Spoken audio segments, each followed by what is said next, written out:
My name is Bob Liff, and this is the CUNY Forum, a town meeting that brings prominent New Yorkers together with faculty and students of the Edward T. Rogowski Internship Program in Government and Public Affairs.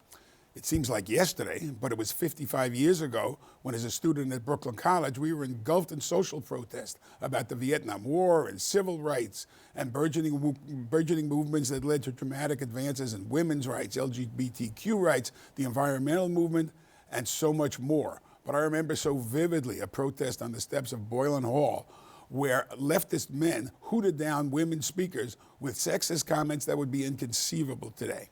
It took no less than somebody named Abby Hoffman, the yippie radical, and for those of you too young, that's why God invented Google, to berate the men.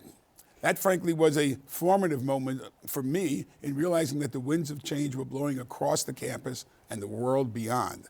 The progress is undeniable, even if it is under the most severe threat since the women's movement emerged all those decades ago. Two of the proverbial three men in a room making decisions in Albany are women, including Kathy Hochul, New York's first woman governor, just elected to a full term. In the city council, a campaign led by one of our guests today to elect 21 women to the 51-member council wound up electing 31, the first female majority in the city's history.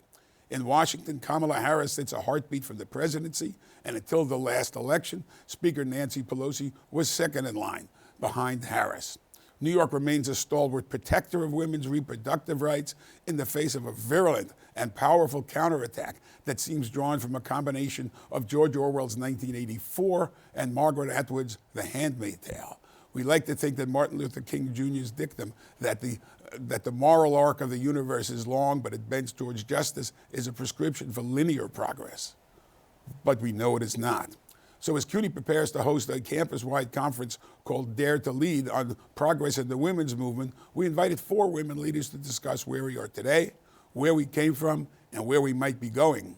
Carolyn Maloney is a foremother of the movement, rising from teaching English as a second language in East Harlem to election to the city council, where she was the first member to give birth while in office and introduced the first same-sex domestic partnership bill in the nation. She then embarked on a 30-year career in Congress as a champion of feminist legislation, including never giving up on the Equal Rights Amendment. And among her many titles she now has, she is the Eleanor Roosevelt Distinguished Leader in Residence at Roosevelt House at Hunter College. Yvette Buckner is the chair of the New Majority NYC, which led the 21 and 21 campaign to elect women council members, only to see 31 women elected instead.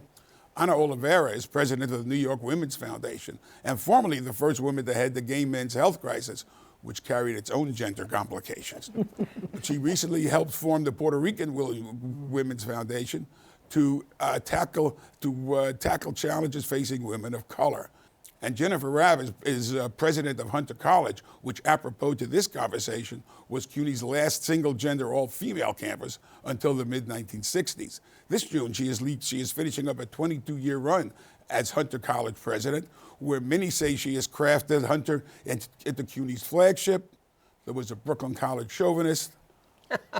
I can't say that. Now, I know when I'm outnumbered in terms of gender and in terms of expertise, so let me get this conversation started, and then hopefully you all will talk to each other and we'll all learn together.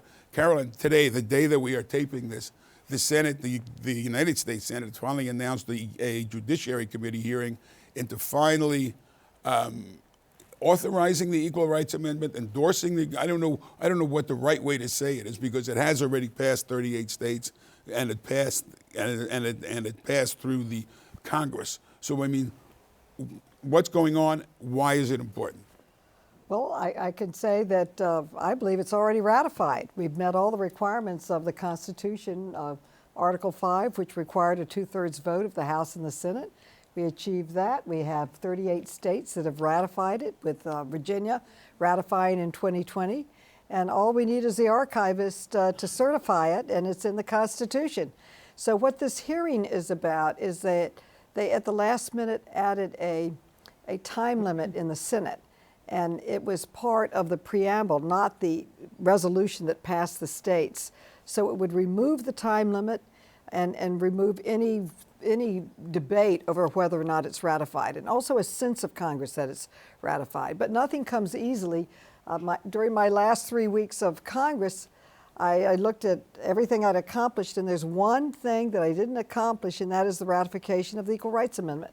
So I spent the last 3 weeks circulating a petition, meeting with 150 members of Congress that signed a letter and a petition to Leader Schumer asking for a hearing, a vote in March, Women's History Month, and a meeting with him. And all of that is taking place. He has fulfilled that promise. So we are having that hearing on February 28th, and hopefully we will have a vote. Whether it passes or not, you can hold the people accountable. I don't know how you tell your constituents, no, I don't believe in equal opportunities for women and men. Jennifer, students at Hunter, students across CUNY, a lot of us when we were young, I think we were young once, think that history starts with us. Why is what Carolyn is talking about important to students today? It's very important. I think the glass is both half full and half empty. Women on our campus are very strong, they're empowered, they walk to that front of the classroom, and they have big dreams. On the other hand, they encounter what all of us on this panel have encountered. They can walk in a room and find that an idea they just had is repeated by a man, and everybody thinks what a good idea. They can go for a job and find they're not offered what their male counterpart. Carolyn is doing an extraordinary program for us on the ERA, and she has 5 students and a waiting list of 25 students. So clearly, the students feel empowered, but they know there's a lot of work left to do, and they want to help do it. You've been working at the Women's Foundation for a long time. You work with women's groups all across the city, and now you have the additional work with the Puerto Rican Women's Foundation. Same question. Why is this important? We're working philanthropy. What philanthropy does is very important. It's very important who we fund. We believe, as my incredible co-panelists here demonstrate, that problems and solutions live in the same place, and that the role of women has been an undervalued role, has been undercapitalized, publicized. The voices, the solutions that women are creating have been underfunded. So the issue with the Puerto Rican Women's Foundation, Puerto Rican women came to us at the foundation and said, Hurricane Maria, this is when it happened, hit the island again. We want to create an emergency fund. And the conversation that we had is, okay, we're very good at responding to emergencies, but how about really responding to ongoing life, the ongoing daily life? How about bringing resources that are not just in response to a crisis, but that are really about building the lives that are there, about building, investing in women and families in Puerto Rico in a way that has never been consistently invested. So part of, I think, the opportunity that we have and why matters, this conversation that we're having today, is because it really does matter what happens. When you hear about the ERA, when you hear about the leadership that students are seeking, when you hear about 21 for 21 becoming a majority of 31, what we are seeing is that there is an enormous desire for equal representation. We're not dealing with underrepresentation, we're dealing with overrepresentation of men. And when you flip it that way, you realize that correction is a correction that benefits all. Yvette, 21 and 31, 21 and 21, which became 31 and 21. We have the first woman police commissioner. We have the first woman fire commissioner. Every deputy mayor under Mayor Adams is a woman. The sanitation commissioner is a woman. We have a majority of women on the city council. What difference does that make? I mean, to what degree is it, I'm going to say, is it just about representation? I don't mean that to be, I don't mean that in a dismissive way.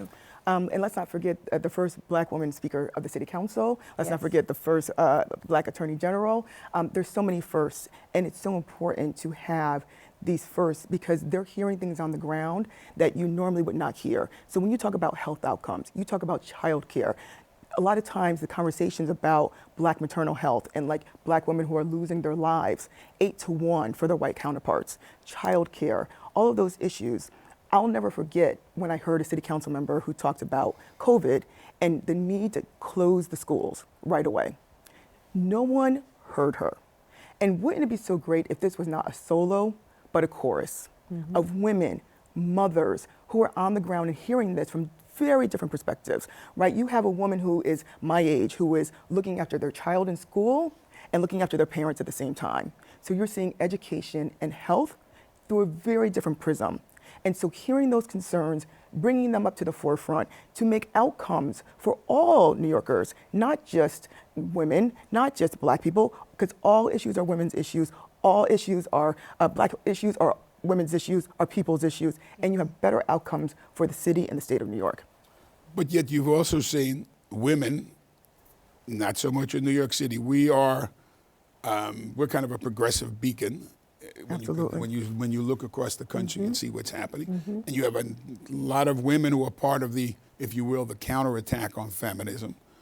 You know, again, the day that we're taping this, the Southern Baptist Convention kicked out one of their largest churches in California, Rick Warren's church, because he ordained a woman minister. So it's not just government; it's also, it's also outside, outside government. So I mean, the question of identity sometimes runs up against ideology, for want of a better word.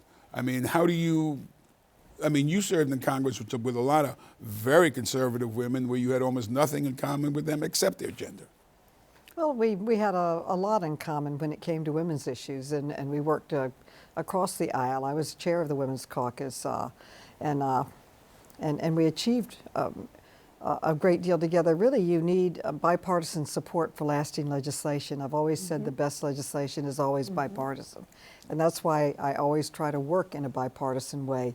And that's why we need, we can't ratify the Equal Rights Amendment without Republican support and have it lasting. So I'm constantly trying to figure out how to build bridges. And in Congress, you also are very attuned to the fact that you may disagree on one issue, and that same person you had a debate against on the floor could be your best ally the next day on another issue. So it's always a fluid. But Hunter, you're a college. I assume that the forces of polarization exist on campus the way they do in the larger society. How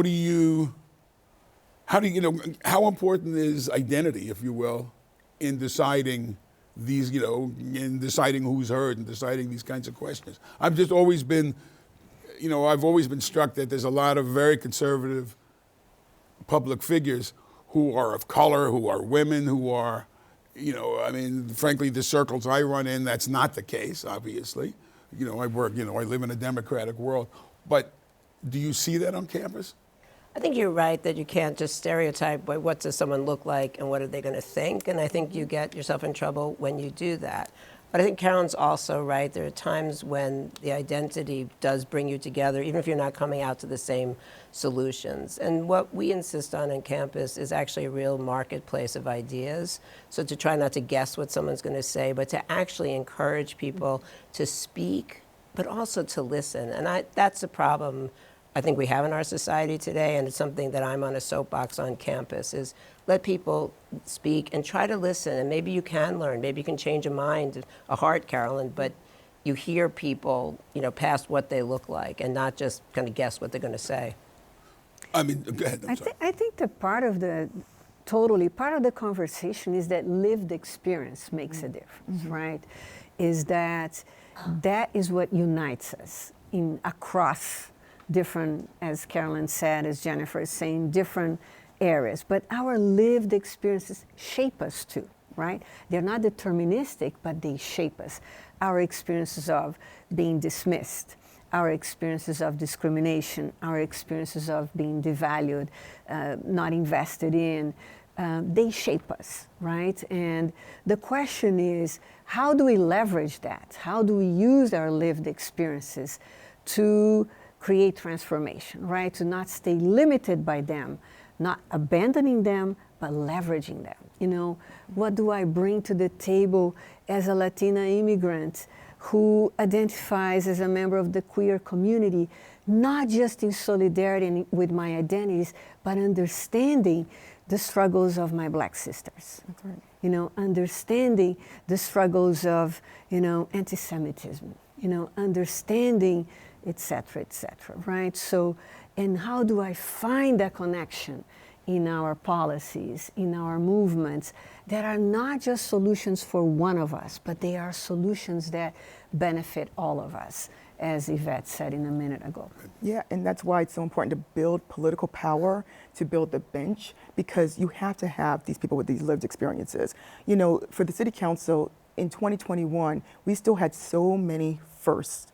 We had the first woman to ever represent her district, the first openly gay Black woman, the first Muslim woman, the first Korean woman. So many firsts. In those, so many of the issues in those communities were overlooked, and women were not heard, and communities were not heard overall. And so you can do two things at once, right? You can be fighting for gay rights, you can be fighting for Black women rights, you can be fighting for, you know, Latino rights, and for Muslim rights. You can be fighting for all of them at once. And it's so important that you have not just a homogeneous council or any elected body. You have to have the diversity and the lived experiences, and people who have done this, they understand it and they know how to bring solutions to the table. And that's what's key, is bringing the solutions to the table that will impact others. And I will say that in the back room, oftentimes women's issues were the first on the chopping block. And we saw that in funding, we saw that in rights, we see that in childcare. Mm-hmm. We see that the MAGNA movement, they are attacking women more than anything else. And their main two attacks are reproductive rights. I was stunned when they gutted, really, constitutional protection for women. The first time I've seen a right roll back in the Constitution. The Roe v. Wade over. That was a stunning wake-up call.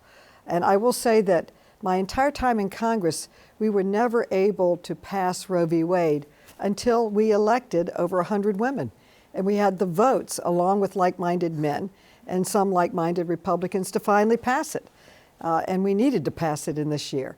So I find that women, because of their shared experience mm-hmm. with children and caring for their children, their husbands, their parents, that they bring a different perspective, fighting for family values, for child care, for work-family balance, that often it was ignored or swept under the rug and forgotten.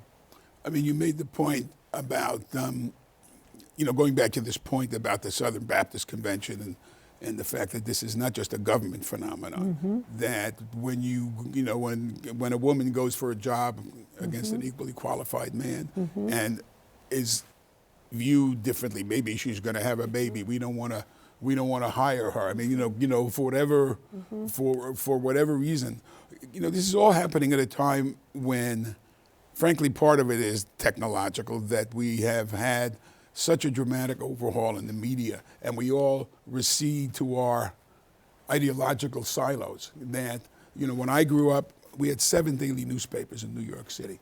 That they may not have agreed with each other, but they agreed on the same facts. And then they could fight over what should happen with those facts.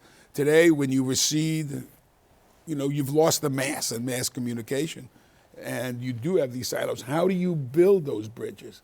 How do you do that? One of the beauties of education is that's where it should happen, right? Where people should be in classrooms with different views and sometimes connecting. I think we talk about people who feel marginalized. So if you're a person of color, a woman, there's a quiet understanding of being left out in a conversation that brings people together in the conversation. But that's where the idea of education and actually listening to different views.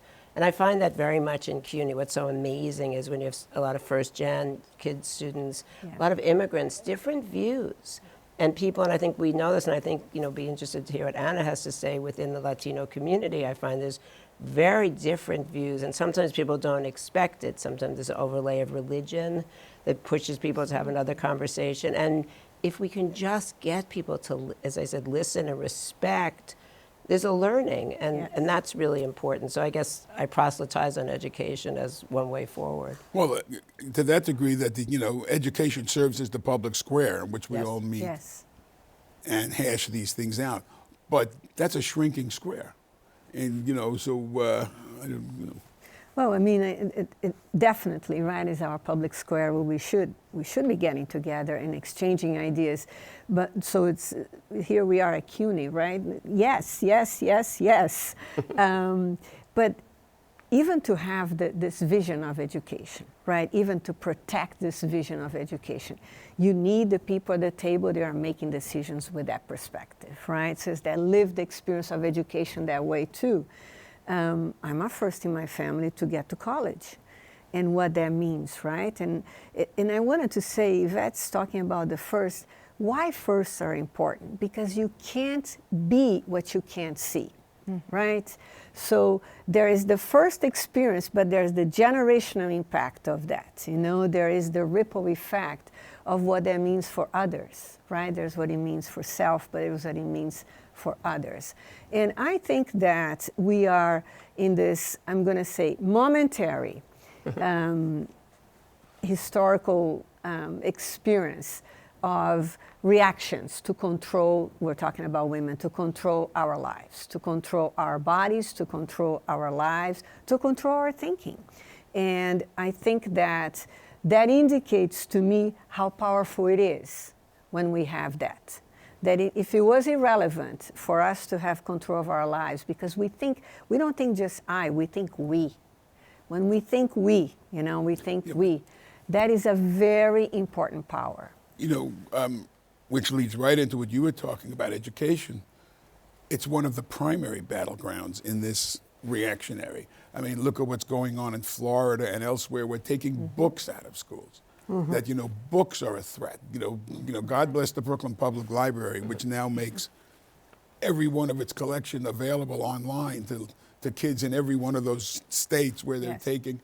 But education itself, that you view as a value, is viewed as a club in places. And that's why those of us in this room and this show and all the students have to be very loud about it. The funding that we're going through right now, the fight to support CUNY and SUNY public education, that has to be a public good, and we have to keep fighting for keeping the schools open and keeping the voices heard. And that's why the ballot box, things start and end at the ballot box. And that is exactly why you have to have people in queue, right? You have to people that are on the bench that are waiting and that are ready to go in the game, right? So if you continue to build political power and you have these differences and people who are having different ways of thinking that can really be transformative and really be thinking outside of the box, so that you have, when you have these issues coming down, you can say, you know what, we got to get information, we've got to get women elected to these offices and get change done, because women are listening to it again. And I know I will sound like a broken record about this, but women are listening to things differently than some of their male counterparts. They're listening holistically and in totality. And so if we have women that are ready to go and you put them in the game, they will show up and they will show out, and they will make sure that policies are for children and for families and for communities that are very strong and very thoughtful and sustainable. Is there a middle ground? I mean, you talked about on some issues, but one of the most depressing things to me is the degree to which education and books in particular have become a focal point of this battle. I mean, it's that's what makes me think of 1984, and it makes me, and it makes me to think, makes me think of the Handmaid's Tale, is that if you could control what people read when they're kids, you're planting the seeds for something that I don't necessarily want to be living around. Well, it used to be when I started out in politics. Well, you were a teacher of English as a second language. Yeah, and I think doors open for women and for all of us here. Every job I had, I was the first woman to ever hold those jobs in every single position I held. But when I worked for the legislature, I worked for 2 speakers and Democratic leader of the state Senate. We would come out with a Republican position, a Democratic position. We would thoroughly debate it and then end up making a joint commitment to each other and passing something. What has happened in Congress now, you often start out with these positions and they don't move. They just don't move, so you end up not doing anything. So you have to work very hard to get a consensus. I call it that fragile flower of consensus. I have a lot of respect for anything that can get a majority of votes in the United States Congress, but too often we start out with a polarized and we don't compromise. And I think President Biden is pushing very hard to get consensus on climate change, on electric cars, on education and COVID funding and all transportation. We got the first infrastructure bill, bipartisan, that has ever passed in the 30 years I was in Congress. So one of the problems, I think, is that people stay in their positions instead of coming together, working and having a compromise and moving forward. But that common ground, that loss of the public square, if you will, to beat a metaphor to death, threatens your kids, my kids, threatens how they are going to be able to make as full a life as they can.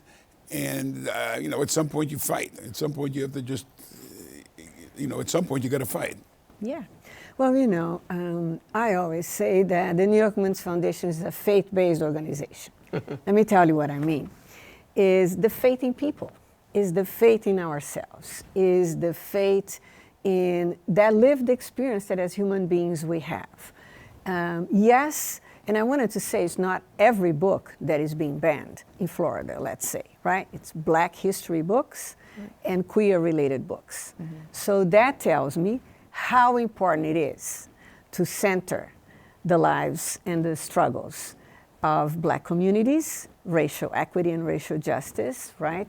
Just as gender liberation, let me put it that way, and gender justice. So for all of us, right? Because control of one part of any one of us is an encroachment in controlling all of us, right? And we see that happening in a connected way. But I think that just as that is happening, there's an enormous amount of creativity and resilience and response that happens. I mean, I see that, at CUNY, I see that at Hunter, I see that in City Council, I see that with advances with ERA. So there's a tenacity that happens, and we are talking about the sense of a generational lives, right? Our lives are multi-generational, right? We are embedded in communities and in families that are multi-generational. And it is true that at any one point we enter history. As you were saying in the beginning, Bob, we enter history. And what is our understanding of that, right? But in all of our paths, there's what's come before, there's the strength that we have now, and the big faith of the new solutions that the generations coming now are already creating, right? So I also wanted to say that because we may not see that. This is why I think this program is so important. This is why I think that funding those that haven't been funded and haven't been heard of is so important.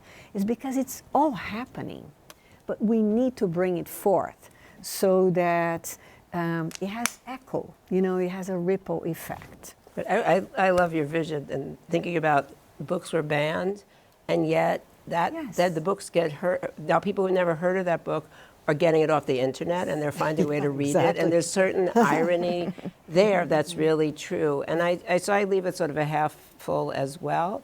I mean, think about this program, and I shout out to all the women at CUNY who are part of this women's days and programs this week. We started CUNY Women's Week, it's probably 10, 15 years ago, because we would go to Albany, and as you mentioned, there were 3 men in a room making a decision. And we would sit with a few women legislatures, and then we decided, wait, there's 3 men in a room making a decision. Let's go back to our campuses. Let's pull the brilliant women like Carolyn out there. Now there's 31 Carolyns, but there weren't. And we brought the women to campus, and we modeled what great leadership in women looked like rather than waiting online for the 3 men in a room. And now we're at a whole different place in this conference. So I feel that the half full piece as well. Right. I mean, I think what you're saying is that when you see people who look like you, that means that a door has been opened. I was going to say, when we talked before about, yes, you're absolutely right. Doesn't mean every person who looks a certain way Right. thinks a certain way. Right. But I think we would all agree that modeling, there's nothing like it. I know when I walk in campus and women students see that a woman could be a strong leader and can present and make arguments and move us forward and transform a school, they take that with them. That's why one of the reasons I want to give a big shout out to Carolyn. We've brought this extraordinary pioneer to campus. And we joke that she has a small class and a huge waiting list because people, they love this idea of what she's done and they want to be in the room where it happens with her.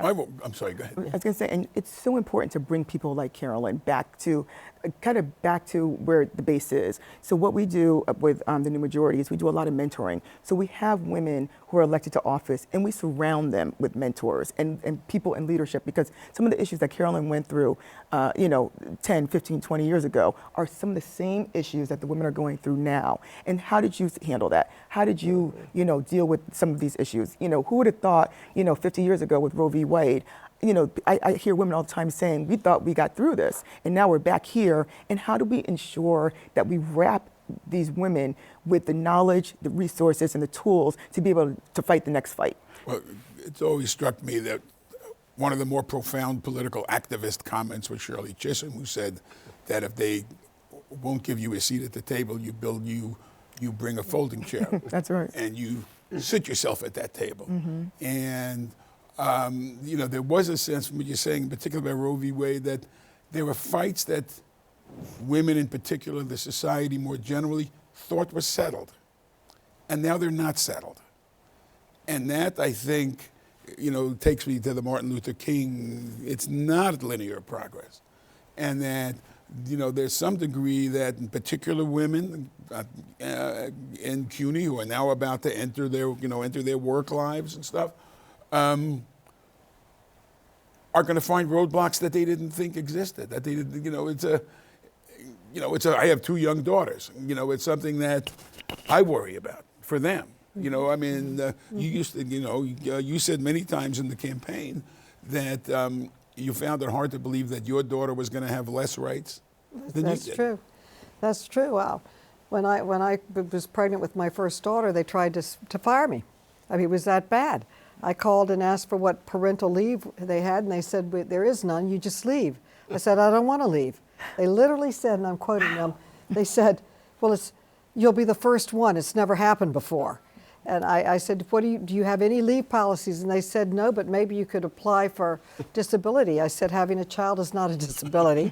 It's a joyous event. And I refused to take disability. This is outrageous. But what I did, they kept saying, you're not coming back. You're not coming back. I kept saying, I am coming back. I literally hired a friend to come in and do my job. They were handing out my responsibilities to everybody. They were just closing the door and saying, you're fired. And still, though, although we've made massive achievements for women, it's still a very hard road ahead. We still don't have affordable and available daycare. We were among 2 countries in the world that did not provide paid leave for the birth of a child. Right. My bill changed that, but it's still, we don't have paid leave. But even in credit issues, and you did yeah. something that were listen, really family I issues. can remember when they would advertise jobs for men, jobs for women.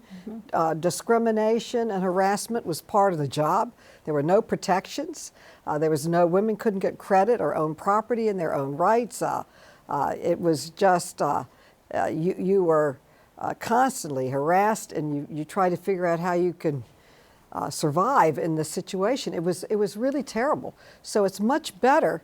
And I tell you, from when I came to New York from the conservative South, I thought I would never see a woman president or a woman taken seriously for president, and we almost elected a woman president. I remember when Madeleine Albright was being considered Secretary of State, and everybody was laughing, this will never happen. She did an extraordinary job.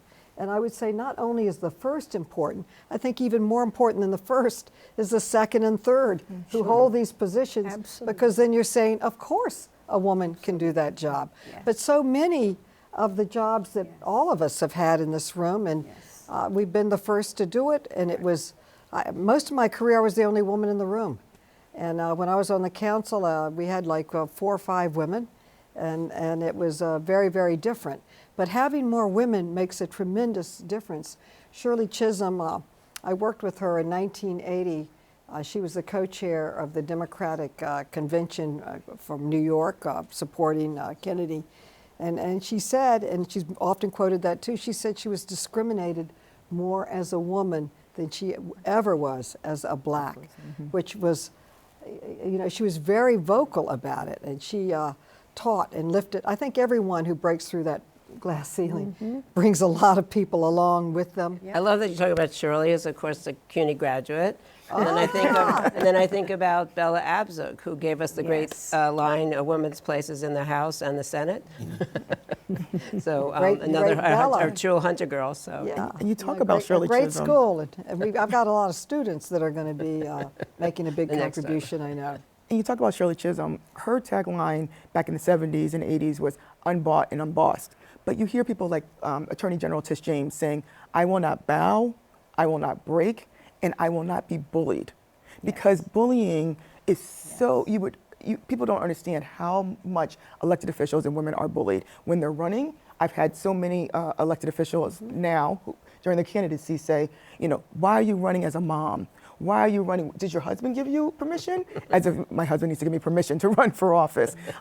There's so much of the bullying and the name calling. You see people like AOC. You see people, you know, like Tish James, like the former health commissioner, who are called literally by elected officials who are elected to represent their districts. Women called to be named, all kinds of names. And so the bullying and all of that still continues and makes it even harder, which is, again, why we have to build political power. I remember when I first ran for Congress, they ran ads. One of my opponents ran ads against me that I should stay home. Wow. I had children. Why was I going to Washington? This is outrageous. And so it's been a hard slug, but we've slugged through it, and now we have 31 women on the city council. Bravo. But I gave you great advice the day that you announced when I was a reporter at City Hall. I told you were nuts for running against Bill Green. So it just shows how much of a political prognosticator I was. how's that going for you, Bob? You live and you learn. Let me take a question. Tell us your name and your campus. Hello, my name is Samuel Garcia. I'm from Queens College. And I have a question for Carolyn Maloney. My question is, do you think there is a future for state legislatures to work together and coordinate efforts to counterbalance conservative federal courts? Pardon me, do I see a future of state legislatures Working together and You mean coordinate efforts. Do you mean across states to counteract? That's correct, yes. To to because counteract? to counteract the right wing in Washington. We do already. Already, all the time. Tish James, our Attorney General, is constantly leading coordinated efforts, certainly on census, getting an accurate count for the census. We went all the way to the Supreme Court with her case and won, that they were saying that a citizenship question should be put on the form, which would have had less participation. We have coordinated efforts on responses to Roe v. Wade. We have coordinated efforts on climate change and in so many ways. So it's a very coordinated effort, particularly through the attorney generals seem to come together. But also our governors do also, but the attorney generals are often filing suits in a coordinated way. So we do work across state lines, and we do learn from the creativity from the states and the cities, their ideas. If they're good, they come to the federal government, and they eventually become a federal standard. But just as the expansion of women's rights was incremental, that you built on rights that were won before. Now you have the Supreme Court throwing out Roe v. Wade, overturning Roe v. Wade, which ostensibly says, okay, now it's going to be a question for the states. And already you're seeing moves in Congress for a national abortion ban, which in essence would be saying No, it's not really a matter of states. It's a matter we want to ban abortion. That there's a reverse snowball that can happen. Again, I've been obsessed because of because of the way in which this arc. We always thought this moral universe arc was going to be linear towards progress, and it's not. So I think it's the issue of sustainability of advances, right? It's the issue of sustainability. So we get a policy passed, we get laws changed, but you have to sustain that. You have to sustain the understanding of why that's important. And I'm going to go to also uplift what Yvette said, which is, we all have a job to do with our civic engagement here. This is one of the things that has been attractive about this country to the world is democratic practices that actually can grow, they can be expanded right beyond what we have, but they certainly shouldn't be shrunk.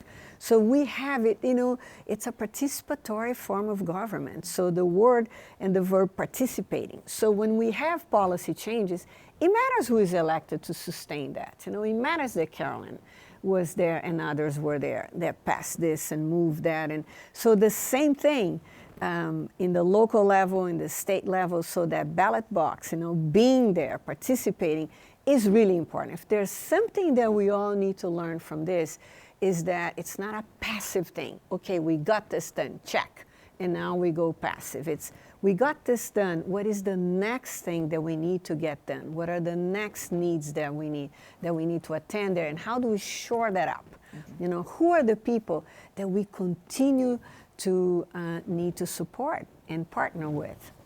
I guess one of the things that I've been thinking about and concerned is that building on accomplishments, it's different now. I mean, I get a sense that this is the royal we in terms of people who are progressive and care about these issues, that we're playing defense. And we haven't had to play as much defense. It's true. We've had a 40-year advance in rights. Right, but shame on us then. Huh? Shame on us then, right? Then we have to get active again to pick out Anna's word of sustainability, right? You talk about what's happening, then we have to be loud in the states, right? And New York's a leader, and we have to be loud.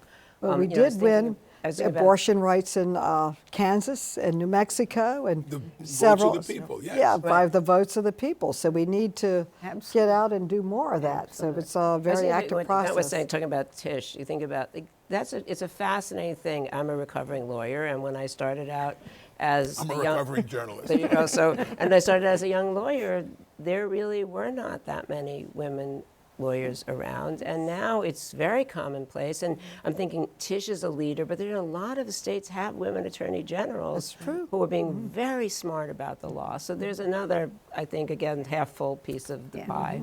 Yeah. But I think we need to keep at it. It's a tipping point issue, right? It's a tipping point issue. So it needs to not be that first and on the second and the third. It needs to just be the way it is. It needs to be the practice. And you need to get into the Constitution so that our rights are not dependent on who is the president or the head of the city council or the head of the Congress. It has to be bedrock protected in the Constitution. Among the many And titles, we have a student. We have a student. among the many titles that Carolyn now holds is as the newly elected chair of the ERA coalition here in New York. So We have 183 organizations that are committed to ratifying it and, it's hard to and keep growing. up with our titles now. And we need to get in the Constitution.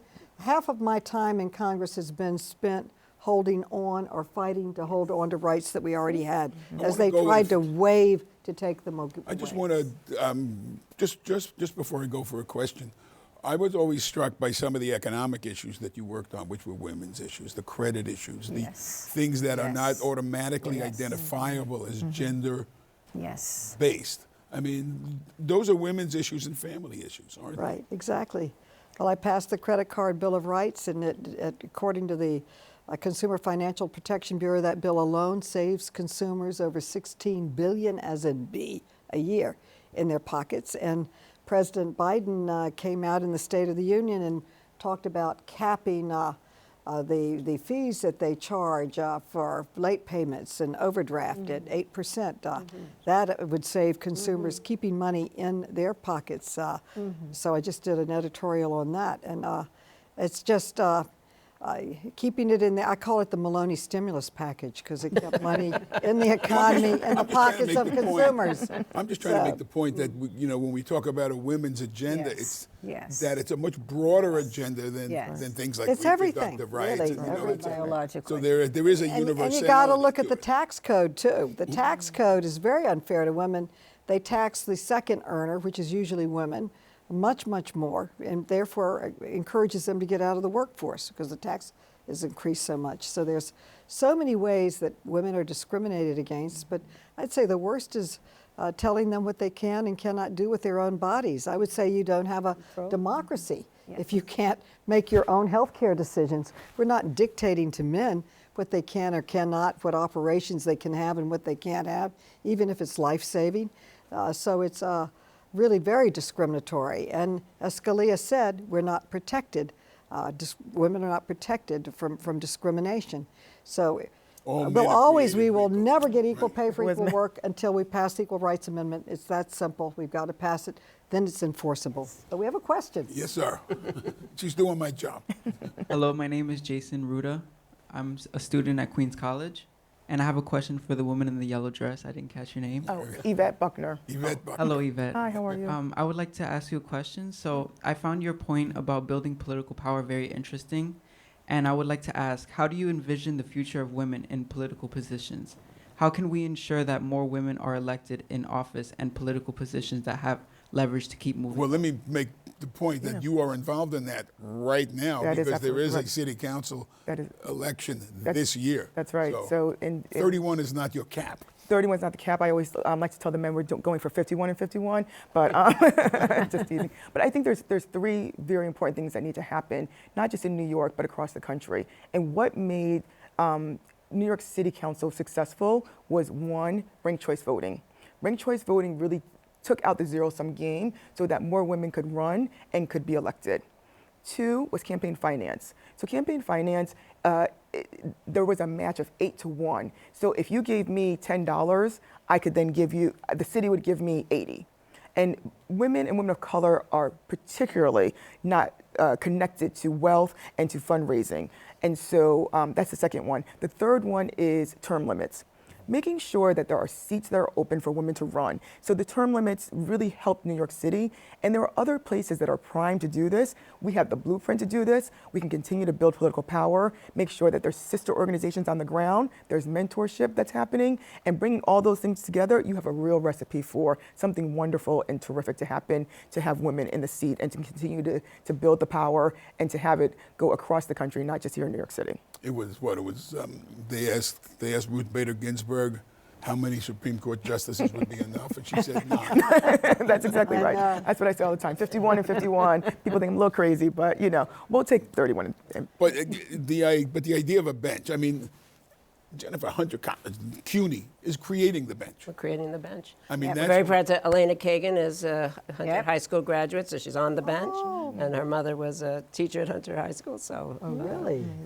great part of it. I want to, Bob, give a shout out to something else Congressman Maloney leaves as a legacy, and that's the beginning of the American Women's Museum.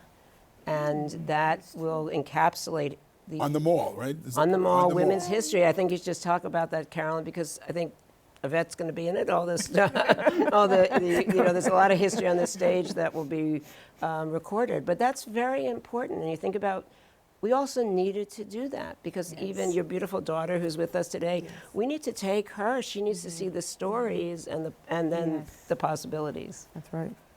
I came up with the idea. I was walking around the mall trying to figure out how to reach across the aisle to Republicans for the ERA. And I just started walking around, and they had museums for everything, for stamps, for space, for you name it. And I'm sitting there, and I'm saying, where are the women? I walked all the way around. There wasn't one mention of half the population. Wow. So I thought, this will be easy. I'll put in a bill, everybody will be for it. 20 years later, I finally passed it, and I really worked on it. There was a lot of opposition to it. And I thought it was just that women weren't on the mall and they deserved to be on the mall. I found out they weren't anywhere. And I finally realized that you cannot empower women if you don't even recognize them.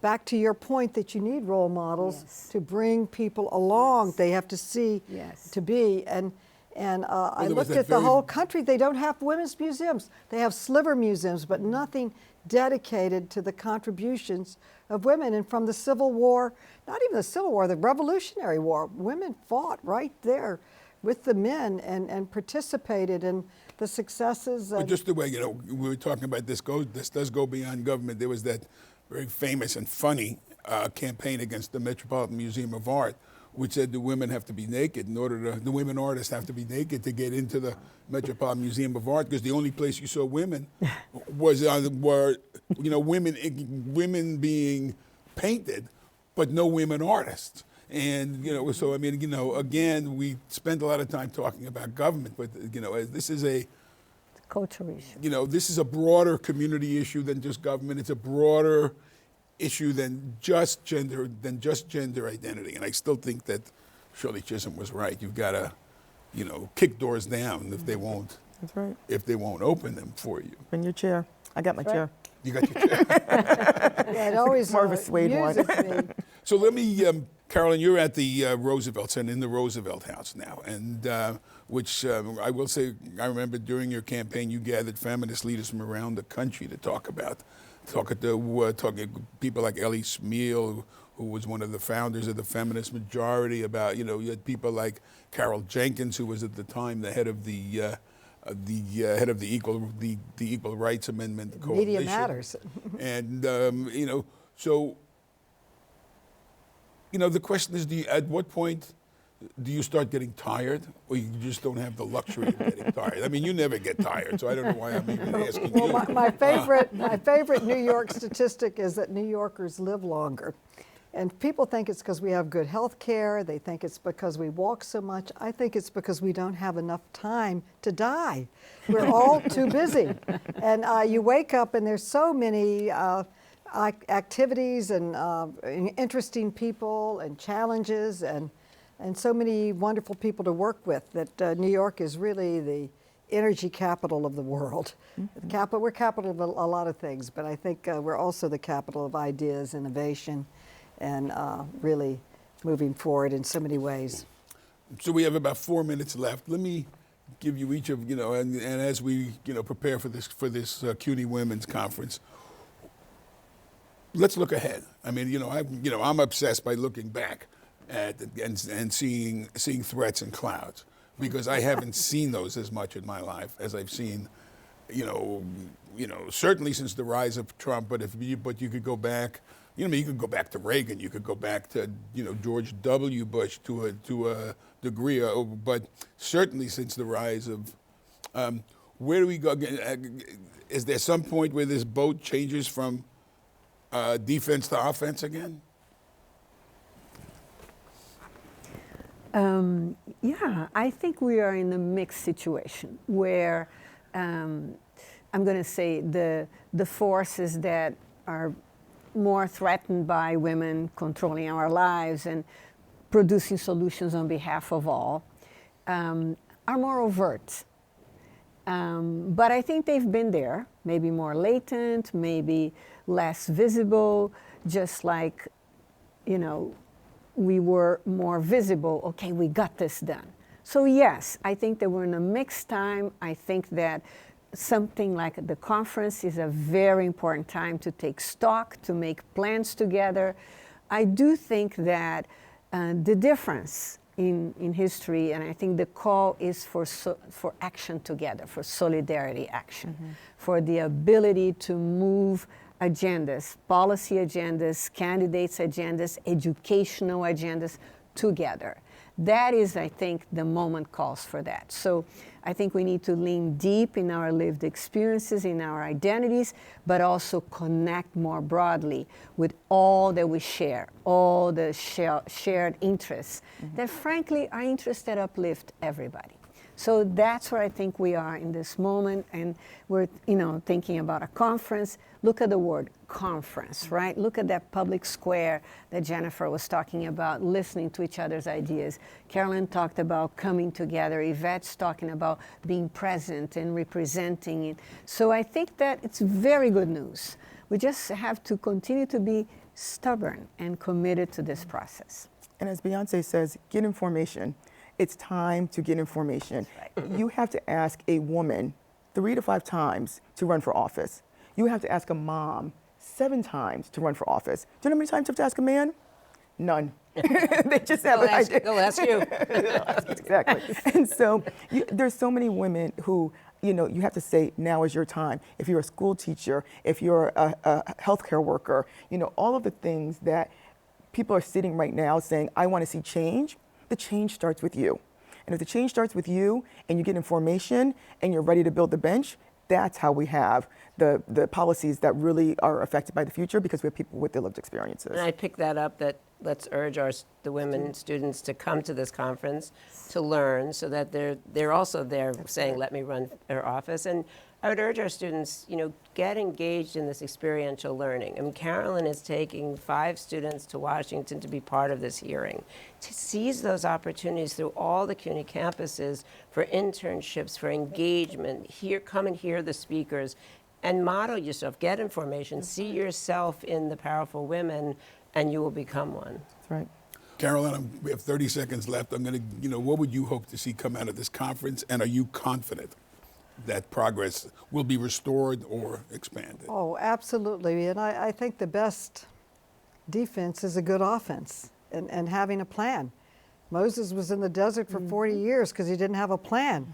So we have to have a plan of how we're going to move forward. I thought he was a man. I would say the ERA and the Constitution is a great plan. I hope the conference gets behind it, and that we... Let me...